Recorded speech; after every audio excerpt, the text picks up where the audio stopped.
It all happened in seconds. Show me your hands! Drop it! Drop the gun! CNN obtained police officer body camera footage, which captures the story of an overlooked Oklahoma City shooting and the blurry line between police officer safety and accusations of police overreaction. On March 10th, Hey, they're back there. Oklahoma City police say Sergeant Kyle Holcomb responded to a 911 call reporting that a group of males broke into an abandoned house carrying guns.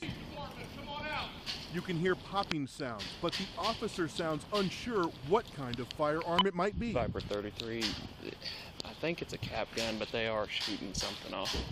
The officer walks along the fence.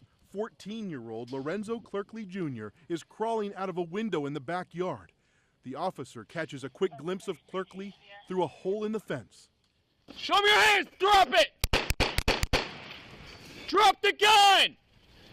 Shots fired, shots fired. Black male with a gray hoodie had the gun.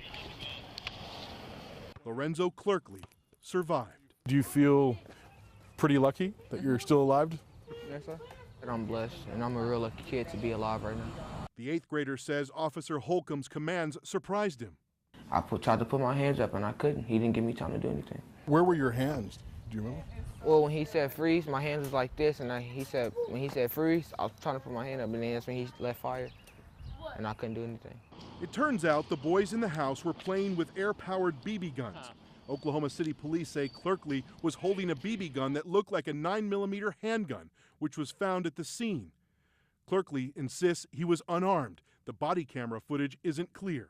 Law enforcement veteran Cedric Alexander says it's difficult to know what the officer was thinking, but that these types of shootings can erode trust in law enforcement if they're ignored.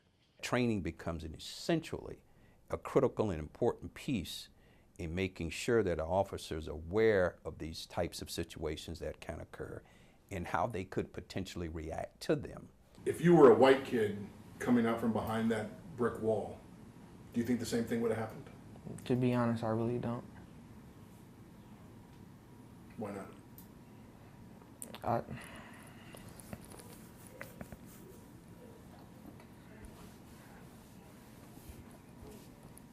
I just feel like officers, when it comes to black kids, they treat them different than white kids, and it's hard. Sergeant Holcomb's attorney tells us that the race of the suspect had nothing to do with the officer's decision to fire his weapon 4 times. The attorney also says that the Oklahoma City Police Department and the district attorney's office reviewed the case and deemed that the officer's actions were appropriate and justified given the situation, and that Sergeant Holcomb is already back on full duty. Oklahoma City Police Union President John George says the shooting is tragic but justified. If somebody's pointing a gun at you, you don't even have to give the command. Your life's in danger at that point. I mean, the officer thinks it's a real handgun. So you don't even have to give a command by law. It came through right here and exited right here. Nearly 2 months after the shooting, Lorenzo Clerkley's wounds are still healing, but his mother still doesn't understand why it all happened. It traumatizes me, myself, to understand that, hey, you were this close from taking my baby's life for nothing, not giving him a fair chance to even follow your commands. I know God spared my baby's life.